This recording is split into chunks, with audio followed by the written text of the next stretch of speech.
They say Christmas is the time when families come together, when laughter fills the house and love binds the wounds of the year. But for me, Christmas was the knife, the clean cut that told me once and for all that I no longer belonged. I am 67 years old. My hair has thinned. My hands shake when I hold a teacup. And some mornings, my bones ache so badly, I wonder if I'll make it out of bed. But that December morning, the ache wasn't in my body. It was in my chest, in a place no medicine could ever reach. It started with silence, that kind of silence you try to reason with. The phone will ring, you tell yourself. They'll call. They always call before Christmas. I set my old landline on the table beside me, waiting for it to rattle to life with my children's voices. Daniel, the eldest, with his clipped tone and his too busy life. Sarah, my daughter, the gentle one who always swore she'd never abandon me. And Matthew, the wild one, reckless, but at least he'd still laugh when he called. I waited for any of them to ask, "What are you cooking for Christmas dinner, Mom?" But the phone stayed cold. By evening, I stopped pretending. I dialed each number myself, straight to voicemail, straight to silence. And finally, when Sarah's husband answered, his words cut deeper than any blade. "We're doing Christmas differently this year," he said flatly. "It's just easier without you, without me." The phrase echoed in my skull until it carved itself into bone. Easier without me, as if I were a burden heavier than all the years I'd carried them, all the nights I went hungry so they could eat, all the mornings I dragged myself to work with bruises hidden beneath my blouse. That night, I sat at my kitchen table with a single plate, a single fork, a cup of tea gone cold. I lit one candle, out of habit maybe, or out of defiance, and watched the wax drip like tears down its sides. Outside, houses glowed with colored lights, laughter spilling through frosted windows, and I realized with a jolt that I hadn't been forgotten by accident. I had been erased on purpose. For 60 years, I had lived for them. Every breath, every scar, every sacrifice was for my children. And now, they wanted a Christmas without me, a life without me. The strangest thing happened in that silence. I didn't just feel grief. I felt something darker, sharper, a whisper curling through me like smoke. "If they have written you out," it said, "why not write yourself back in?" And that's where my story begins. Not at the Christmas table I wasn't invited to, but at the empty one where I finally understood. If my family could discard me so easily, maybe it was time I stopped waiting for them to save me, because what they thought was the end of me was only the beginning. The days after that Christmas bled into one another. I woke, I ate, I sat in silence. The radio played carols that mocked me with every cheerful note. Joy to the world, silent night. They weren't songs anymore. They were reminders that the world had moved on, that joy belonged to other people's houses, not mine. I tried to tell myself it was a mistake. Maybe Daniel had meant to call, but was caught in the gears of his high-rise life, his wrist chained to his watch. Maybe Sarah had wanted me there, but was overruled by her husband, that cold man with his colder eyes. And Matthew, my Matthew, maybe he was too lost in drink to remember. I clung to those excuses like a child clings to the edge of a cliff. But excuses don't warm your bed at night. They don't call you mom. They don't knock at your door with a smile. It wasn't the first time they had left me behind. No. Looking back, I see the pattern as clearly as the lines on my hands. I was the one who kept forgiving, patching the cracks, pretending the house hadn't already fallen to rubble. Daniel had always been the ambitious one. Even as a boy, he wanted more money, more clothes, more attention. He'd scold me for the way I spoke in front of his friends, as though my accent embarrassed him. Later, he scolded me for my clothes, my tiny apartment, my backward ways. He once told me, "You should be grateful I call at all." Grateful, as if a mother should beg for crumbs from her own son. Sarah, she was different, or so I thought. She used to crawl into my bed during storms, whispering, "Don't leave me, Mama." And I never did. I stayed, through hunger, through beatings from her father, through nights I thought I wouldn't survive. I held her close and swore she'd never face it alone. But when she married into money, she began to look at me as though I were a shadow she needed to step out from under. She started speaking to me less like a daughter and more like a stranger, apologizing for an inconvenience. And Matthew, my middle child, my mirror of pain. He carried his father's temper like a torch. He refused to set down. He drank like his father, too. The last time he visited, he left with a slammed door and words I'll never forget. "You ruined me, Mom. You made me weak." As if all the nights I shielded him from fists were somehow a curse. As if survival was weakness. So no, that Christmas wasn't the first time they abandoned me. It was only the first time they stopped pretending. And I, God help me, I let the truth in. For the first time in my life, I stopped excusing them. I stopped saying, "They're busy," or "They'll come around." I let the words settle in my bones. They don't want me. That realization could have killed me. I'll be honest, there were mornings after when I stared at the bottle of pills by my bed and thought of how easy it would be to go quietly, to leave this world before they could erase me further. But each time, something stubborn in me whispered, "Not yet." One evening, when the snow lay thick on the streets, I bundled myself in my old coat and walked.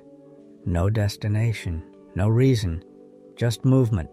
My legs ached, my breath steamed in the night air, but I walked. Past houses glowing with Christmas lights, past children shrieking with laughter on sleds, past windows filled with warmth I would never touch. And then I saw it. A small flyer pinned to the wall of the library, faded letters half torn by the wind. Healing Circle, Women's Stories of Survival. Thursdays, 7 p.m. I stood there, the snow falling on my shoulders, staring at those words. Survival, stories. It was as if the paper itself had been waiting for me. For a long moment, I couldn't breathe. Then my hand reached out, trembling, and I tore the flyer from the wall. I folded it carefully, tucked it into my pocket, and whispered to myself, "Maybe this is where my beginning is hiding." I didn't know then what doors I was about to open, what shadows I was about to drag into the light. But I knew this: I had been erased. and it was time I picked up the pen. The following Thursday, I almost didn't go. The flyer lay on my kitchen table all week, staring at me each time I passed. Healing Circle, it read, as though healing was something you could simply step into like a warm bath. What did I have to say that anyone would want to hear? What did I have to offer but a story of failure, of a woman discarded by her own children? By evening, I had convinced myself to stay home. But then, as I stood at the sink rinsing my cracked teacup, I caught my reflection in the window. A tired old woman with sunken eyes and slumped shoulders stared back. And in that reflection, I saw not just myself, but what I would become if I stayed silent. Nothing. A ghost. A shadow fading before the world even noticed. I wrapped my scarf around my neck, pulled on my boots, and walked out the door. The library smelled of old paper and dust, the way libraries always do. I followed the signs until I found the room. Basement level, plain, chairs arranged in a circle. A pot of tea sat in the middle on a folding table, steam curling upward like a prayer. My knees shook. My palms were wet. For a moment, I hovered at the door, ready to flee, but a woman with kind eyes and a scarf tied over her bald head reached out and touched my hand. "Stay," she said softly. So I did. The women began to speak, one after another. Voices cracked, tears flowed, but the stories poured out like rivers finally breaking their dams. A grandmother raising 3 children alone after her daughter disappeared into drugs. A woman who had lived locked in her own home for 10 years. Her husband's rage her only companion.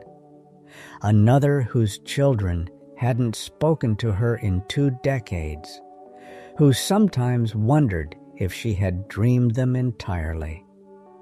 Each story cut me open, but not with loneliness, with recognition. Their shadows matched mine. Their wounds mirrored my own. When my turn came, my throat closed. My hands shook so hard I nearly dropped the chipped mug they had pressed into them. For a heartbeat, I thought I would choke on silence again, the way I had choked all my life. But then the words tumbled out. I told them about Daniel, with his hunger for success and his disdain for the dirt under his mother's shoes. I told them about Sarah, the daughter who once clung to me, but now turned her face away. I told them about Matthew, who carried his father's temper and hated me for trying to stop it. I told them about the Christmas table, where no place was set for me. When I finished, the room was still, not empty, not cold, just still. And then the woman with the scarf reached over and squeezed my hand. "You're one of us," she said. Her words broke me, not in despair, but in relief. For the first time in decades, I wasn't begging to be seen. I was seen. From that night on, I came every Thursday. The circle became my anchor. We cried, we laughed, we stitched each other's broken pieces into something that almost resembled whole. And then, one evening, after the stories were told, a younger woman placed a small canvas in my hands. "Next week," she said, smiling, "bring something of yourself." Something of myself. I hadn't thought of those words in years. Who was myself beyond mother, beyond burden, beyond forgotten. That night, when I returned home, I searched my closet until I found an old box. Inside lay brushes, paints, a sketchbook, remnants of a girl I used to be. My hands trembled as I touched them, dust rising like ghosts. And as I held that brush for the first time in 40 years, I felt something stir inside me. Something wild, something stubborn, something alive. I didn't know it yet, but that was the moment my revenge began. Not revenge to destroy, but revenge to exist. Because if my children wanted me erased, I would carve myself back into the world, one stroke at a time.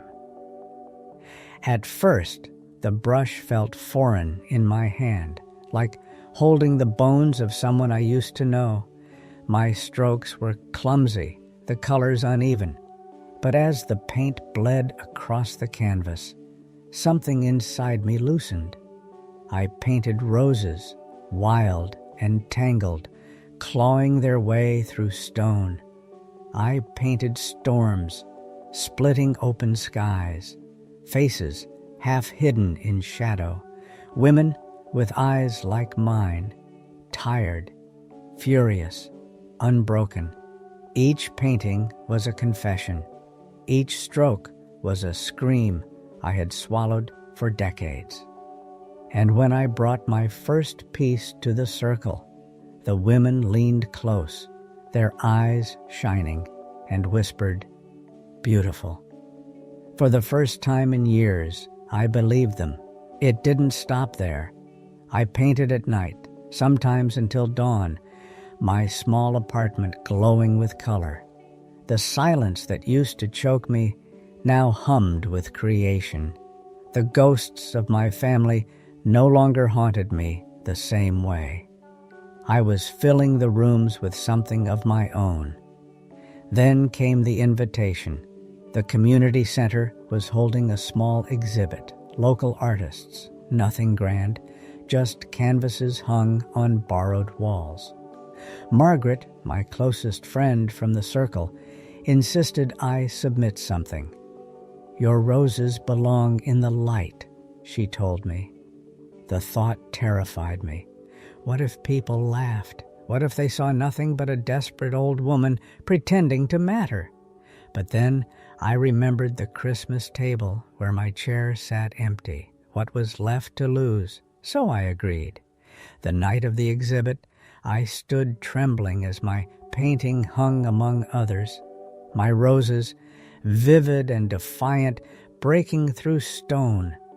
People stopped to look. Some tilted their heads, some murmured softly, and one woman pressed her hand to her heart and whispered, "Beautiful." I could have wept right there.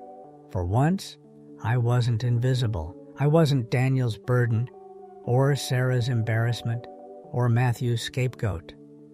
I was Clara, the woman who painted roses that refused to die. But freedom has a cruel way of drawing shadows. A week later, my phone rang, a number I hadn't seen in years. My daughter. "Elise?" I whispered, breath catching. Her voice was cold, sharp enough to cut glass. "Mother, I heard about your little art show." For a moment, foolish hope flared in me. Maybe she was proud. Maybe she remembered me. But her next words sliced it to pieces. "Do you have any idea how humiliating this is for us? People asking if you're some starving artist, if we've abandoned you. Do you know what that makes us look like?" Her anger wasn't at my pain. It was at her reputation, at the possibility that the world might see the truth. "Elise," I said softly, "I wasn't trying to embarrass you. I just wanted something of my own." "For yourself," she sneered. "Always for yourself. Do you wonder why you're alone, Mother? This is why. You're selfish." And then she hung up. Selfish. The word clung to me like a curse. Selfish. After 60 years of sacrifice, after every meal I skipped so they could eat, every bruise I took so they could sleep safely, every dream I buried so theirs could bloom. Selfish. But before the shame could swallow me, another thought rose in its place. If claiming a life of my own was selfish, then maybe selfishness was the only salvation left to me. I didn't know then that Elise's call was only the beginning. My paintings had woken something, not just in me, but in them, and my children were not about to let me rise without a fight. Elise's words rang in my ears for days. Selfish, always for yourself. I replayed them until I almost believed them. But each time the shame tried to sink its claws into me, I looked at my roses, blooms tearing through stone, stubborn and wild. They reminded me that selfishness, if that's what they wanted to call it, was just survival wearing its true face. But Elise wasn't the only one. 2 nights later, the phone rang again. Michael, my middle child. His voice was steadier than hers, but colder too. "Mom," he said flatly, "you need to stop. This crusade of yours, it's embarrassing. People are talking. You're making us look like monsters." "Monsters?" The laugh that escaped me was sharp, bitter. "I spent my whole life protecting you from a real monster. Your father's fists, his rage, and now I'm the villain?" There was a pause, a sigh.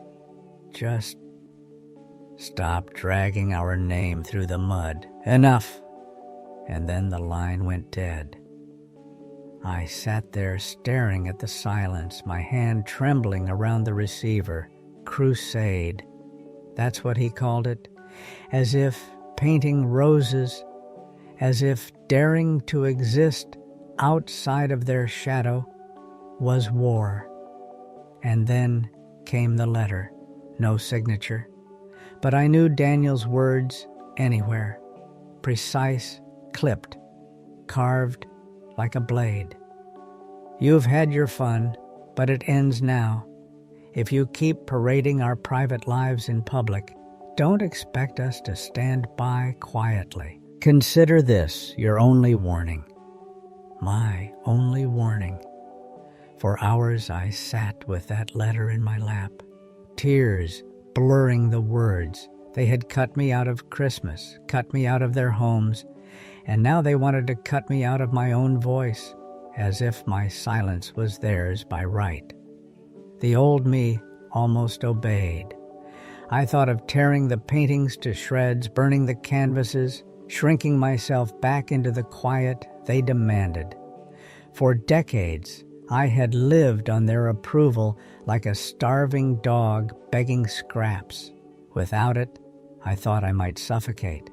But then I remembered the circle, Margaret's warm hand on mine, the women nodding when I spoke, the first applause I had ever earned in that church basement when I told my story aloud. Strangers had seen me when my own children refused to. For the first time, I asked myself, whose voice matters more, theirs or mine? The answer rose inside me like fire. So when the community center asked me to speak at a small gathering, I said yes. My knees shook, my palms sweated, but my voice was steady. I told them about the 3 empty plates at my Christmas table. I told them about the roses breaking through stone. I told them about survival, about silence, about refusing to disappear. When I finished, there was a heartbeat of quiet. Then hands clapped, more joined. The sound swelled until it echoed off the walls. Applause. For me. For once, I wasn't erased. But my children heard about it. Of course they did. Whispers travel fast in small towns. A week later, an envelope arrived in my mailbox. Sarah's handwriting this time. Stop embarrassing us. Stop telling strangers your sob stories. If you want attention, find it somewhere else. Don't involve our name. Don't come near the children. Enough. Her children, my grandchildren, children who didn't even know my face. The old me would have folded, would have begged forgiveness, swallowed the words, promised to be quiet. But instead I tore that letter in half. My hands were steady, my voice even, as I whispered into the silence, "This time I will not disappear." I meant it, and when the spring fair came, when my paintings were chosen to hang in the town hall, I walked in with my head held high, roses, storms, faces, all of them staring back at me, refusing to be erased. I thought the paintings would be my victory, but that night, as the crowd gathered and murmured, I heard a voice behind me, "Mother?" I turned, and there they were, all three of them. Daniel in his immaculate suit, Elise with her lips drawn tight, Michael with his children peeking from behind his coat, a tribunal, a reckoning, and, for the first time, I did not lower my eyes. The town hall buzzed with voices, the air warm from the press of bodies and the scent of cheap wine. My canvases lined the walls, roses tearing through stone, storm skies splitting into light, faces half shrouded in shadow. People paused to look, tilted their heads, whispered. For a moment, I felt almost steady, almost whole. And then I heard it. "Mother." Her voice. "Elise." I turned, and the sight struck me like a blow. Elise stood at the entrance, her husband rigid beside her. Daniel loomed just behind, jaw clenched tight, his suit immaculate as ever. Michael was there too, arms crossed, his children clinging to his coat like frightened birds. My three children, all together, not for me, not for love, but for judgment. The crowd seemed to fall away. My heart thundered, but my hands were steady. "What are you doing?" Elise's voice cut through the murmur like a whip. "Parading our misery in front of strangers, making us look like villains." A ripple went through the room. People turned, curious eyes burning into us. The old me, the one who had swallowed every insult, lowered her eyes, begged for scraps, might have cowered, but I wasn't her anymore. "I am not ashamed," I said, my voice clear, louder than I intended. Elise's eyes widened, fury flashing. "How dare you? How dare you?" I cut across her, stronger now.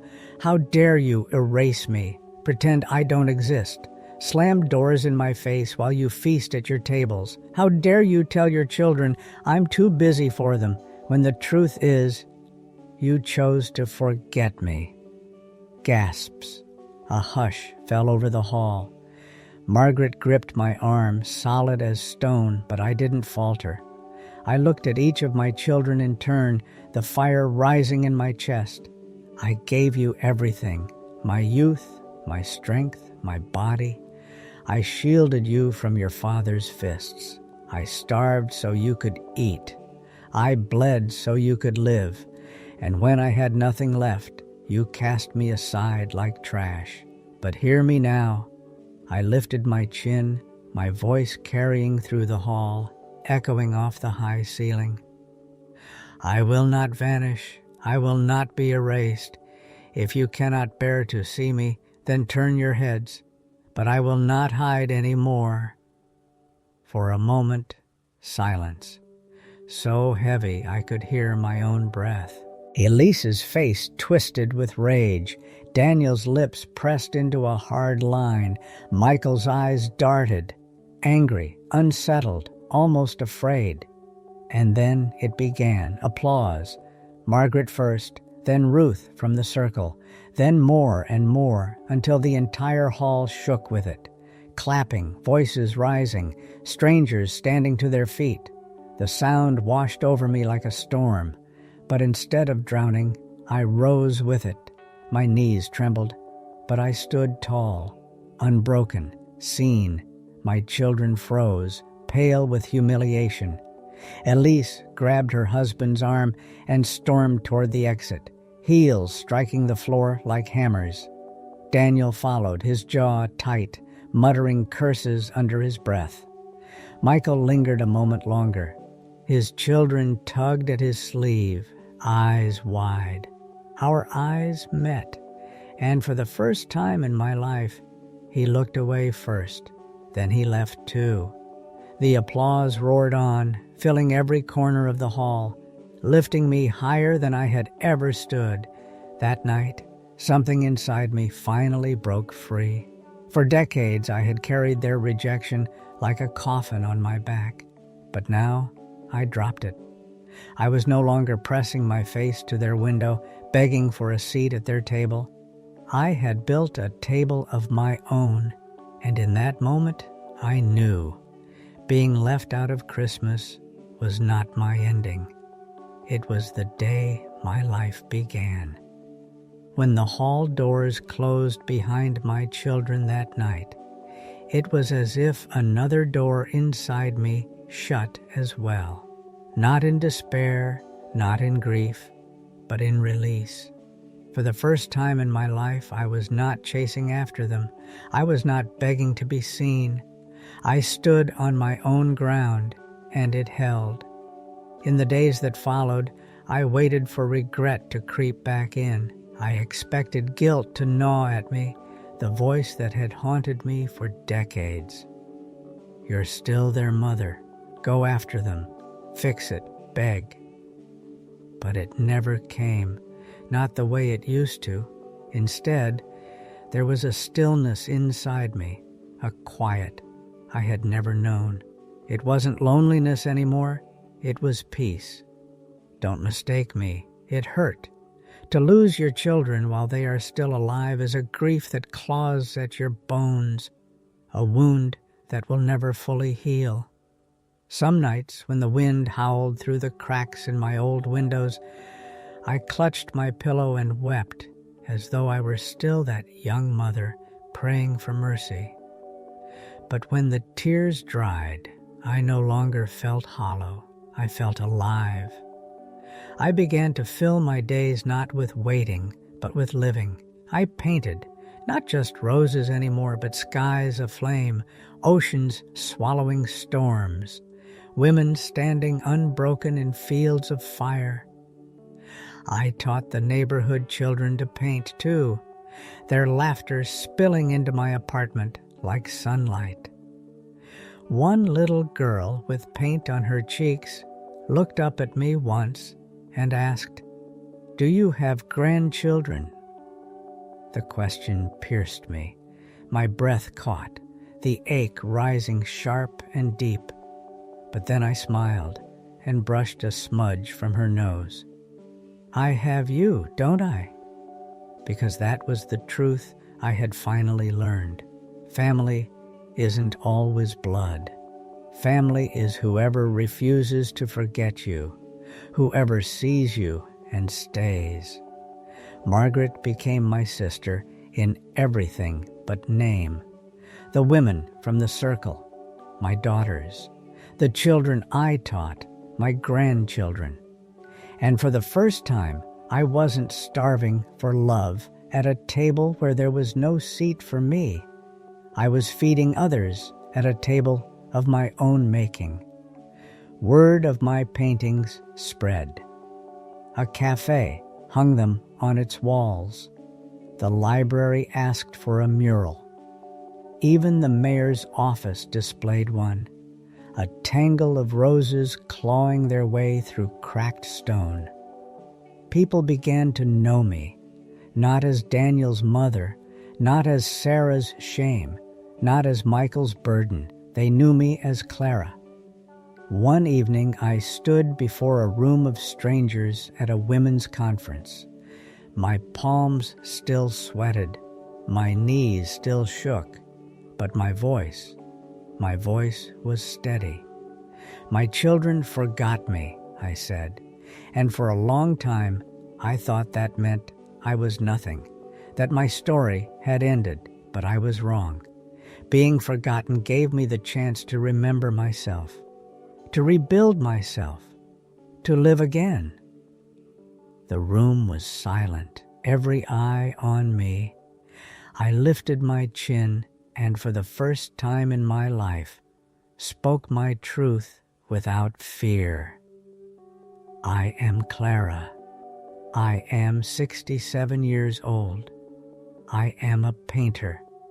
I am a survivor. I am not invisible. I am not erased. I am Alev. The applause that rose around me was thunderous, but it was nothing compared to the calm that rose inside me. A calm that whispered, "You don't need their invitations anymore. You don't need their crumbs of love. You are enough. You always were." And that Christmas I wasn't invited to, it was the gift I didn't know I needed, because it was the night I stopped waiting to be loved and started loving myself. I used to believe a mother's worth was measured by the children who gathered at her table, that her value lived in their smiles, their presence, their need for her. When mine stopped coming, when my chair sat empty year after year, I thought my life had ended. But I see now that was never the end. It was the shedding of a skin that no longer fit. My children wanted a Christmas without me, a life without me. And for a long time, I thought that meant I was broken beyond repair.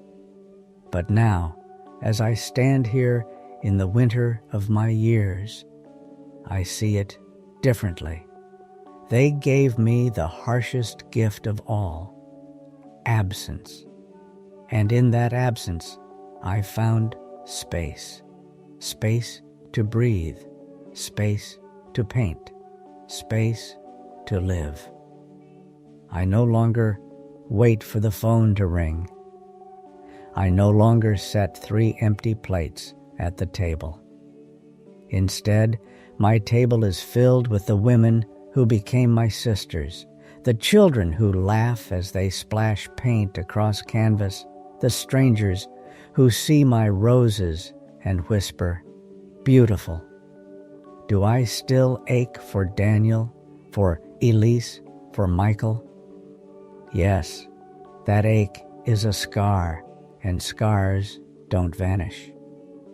Some nights I still dream of them as children, Daniel tugging at my skirt, Elise curling into my arms during storms, Michael's laughter before it soured. I wake with tears on my cheeks, but even then, I no longer beg the dream to return. I let it go, because love given freely should never be a chain. My children wrote me out of their story, but I picked up the pen and wrote my own. And in mine, I am not erased. I am not ashamed. I am not forgotten. One day, when I am gone, maybe they will remember. Maybe they will sit at a table of their own and wonder why the roses in every painting seem to bloom through stone. Maybe they will realize that the mother they erased never vanished at all. She lived. She created. She stood tall in the face of silence. And if they don't, well, the world already knows. my story no longer depends on them. So this Christmas, as the lights twinkle in windows I do not enter, I will light one candle of my own. I will set one plate, one cup, one fork, not for them, not for their return, but for me, for the woman who refused to disappear. I wasn't invited to Christmas, and that was my new beginning.